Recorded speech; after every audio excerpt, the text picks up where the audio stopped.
জনগণের সিদ্ধান্ত নেবে আপনি কোথায় যাবেন, কোন পথে পালাবেন। যাদের রক্তের বিনিময়ে চেয়ারে বসেছে সেই চেয়ারের সাথে বেইমানি কোনোভাবে মেনে নেওয়া হবে না। আগামী 24 ঘন্টার মধ্যে স্বাস্থ্য উপদেষ্টাকে বরিশালে আসতে হবে।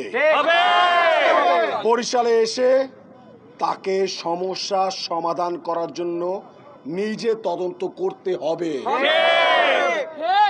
24-এর জুলাই যোদ্ধা, আহত, শহীদ, যাদের রক্তের বিনিময়ে চেয়ারে বসেছে সেই চেয়ারের সাথে বেইমানি কোনোভাবে মেনে নেওয়া হবে না। আমরা মরতে শিখেছি, আমাদেরকে পুলিশ দিয়ে ভয় দেখায় লাভ নাই। আমরা মরতে জানি, আমাদের সেনা দিয়ে ভয় দেখায় লাভ নাই।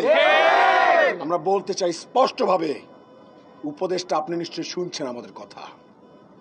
আমরা চোখে চোখ রেখে বলছি, আপনি যদি 24 ঘন্টার মধ্যে বরিশালে না আসেন, বরিশালবাসীর সমস্যার সমাধান না করেন, আগামী 24 ঘন্টার মধ্যে এই বরিশালের সকল মানুষকে নিয়ে আমরা সারা বাংলাদেশের মানুষকে আমরা ডাক দিব, আহ্বান জানাবো। প্রত্যেকটা জেলায় জেলায়, প্রত্যেকটা ঘরে ঘরে, প্রত্যেকটা বিভাগে বিভাগে রাজপথে আমরা আন্দোলন দুর্গ গড়ে তুলব। আমরা আরো কঠোর থেকে কঠোর কর্মসূচি যাবো ইনশাআল্লাহ। আমাদেরকে বুলেট দিয়ে কোনোভাবে থামিয়ে রাখা যাবে না। আমাদেরকে লেথাল ওয়েপন এই শেখ হাসিনাও দেখাইছে, আমরা রাজপথে বুলেট খাওয়ালো। আমাদেরকে ভয় দেখায় লাভ নাই।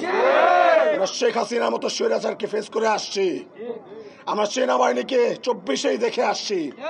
আমাদেরকে ভয় দেখায় কোনো লাভ নাই। 24 ঘন্টার মধ্যে যদি আপনি আসেন তো আসলেন, সমস্যার সমাধান করলেন তো করলেন, আর যদি না করেন তাহলে রাজপথের ফয়সালা রাজপথে হবে। জনগণের সিদ্ধান্ত নেবে আপনি কোথায় যাবেন, কোন পথে পালাবেন।